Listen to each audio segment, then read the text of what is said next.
Alright, Mandem, this lesson's gonna be bothering, so stay tuned. So today we're gonna be talking about volumes of cones, and like cones, they're always in real life. Like you could just have like you could have like an ice cream cone, like one like this, bang, put a little orange ice cream on that. Or like what else is a cone? Or like those water jugs, those cups that come with a water jug, that's a cone too.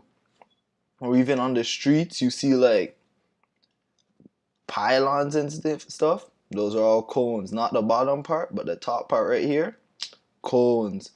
So what we're gonna be doing is calculating how much space is in the cone today, and we're gonna go over a nice example that's gonna bless the mind up. It's gonna be so helpful to you guys. Don't worry. So like the key to a cone is we just have to make sure the circle right here, the center of the circle lines up with the tip of the cone for us to be able to use our cone formula, and that's just about it. So for our cone formula, it goes as following. So volume of a cone equals 1/3 pi r squared h. So let me show you the r on a cone. So r means radius, so the radius of the bottom. So right here would be your r. And h stands for height. So here's your height of a cone. And this would be your height. And we would just plug in values for these numbers and determine the volume of our cone. Okay, so now let's do a problem. So let's say the Mandem are ready to smoke a fat blunt. The blunt's 8 centimeters long and it has a top with a radius of 1.5 centimeters. How much loud is in the blunt? Alright, so we like to illustrate things here at Mandem Academy, so let's illustrate this right quick. So here we go. We got a Mandem. He has a fat blunt in his mouth.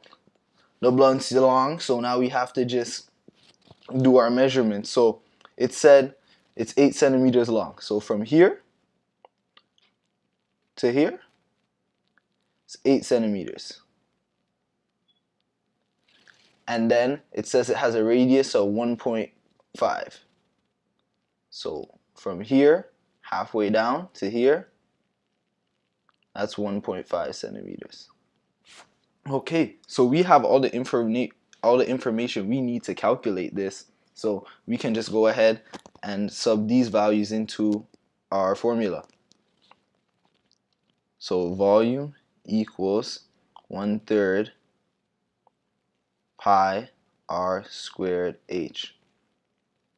Alright, so 1/3 pi r. What is our r? So r means radius, and our radius, so half of the circular top, is 1.5 centimeters. So we're gonna go 1.5 squared, and then multiply that by 8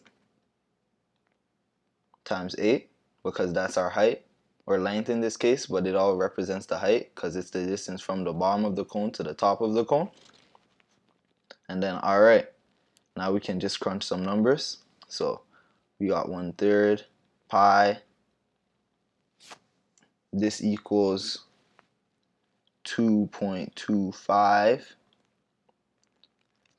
times 8, 1/3 pi times 2.25 times 8, so that's 16, and then 8 quarters, so that's 18 times 18, and then since 18 is divisible by 3, we can cancel this and we'll get 6 pi, and 6 pi is equal to about 18.85. And because we're in centimeters and we're finding volume, we have to say centimeters cubed, sorry. And then the thing about centimeters cubed is also equal to grams.